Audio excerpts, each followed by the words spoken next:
And as I was learning all these academic things, I realized that being an astronaut is something that anybody can apply to do and fill out the packet to become one. So that's what motivated me as I grew more interest in science and technology. Over.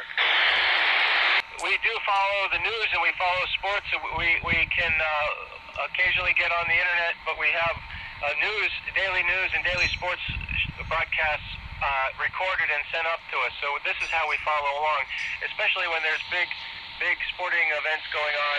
Although this particular time and space for me, it's marked by the coronavirus pandemic, and so there's not much sports going on in the world. My favorite American football team are the New England Patriots, and I haven't quite got a soccer favorite team quite yet. Over. So since becoming an astronaut, the first memorable moment was the moment I received a phone call to tell me that I was chosen to become an astronaut. That was an amazing and a life-changing phone call.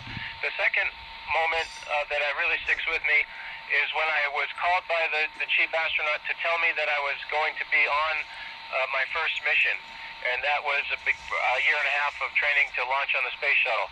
And my third amazing moment was the moment when I first saw outside the hatch on my very first spacewalk. Over.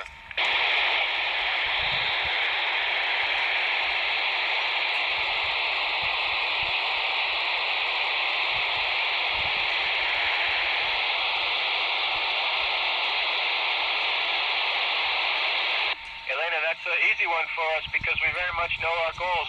Our goal is to get humans on the moon.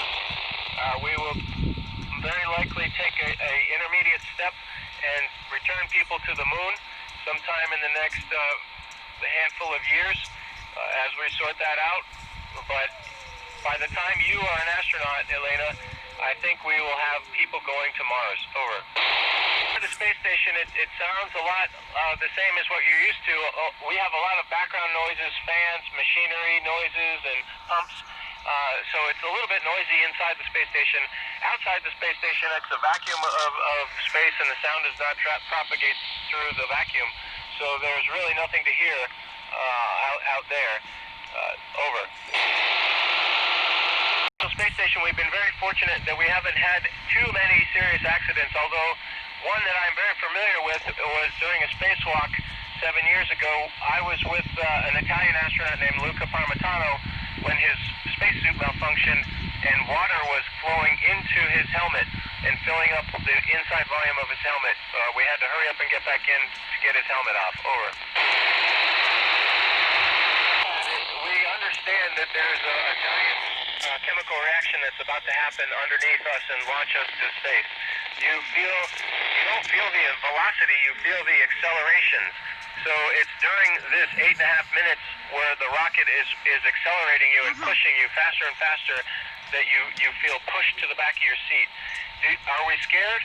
I wouldn't say we're scared because we have a great deal of training and preparation, and we know that there's backup systems for all the types of failures that we can think of, at least. So we have a healthy appreciation for what's happening on the launch day. Over.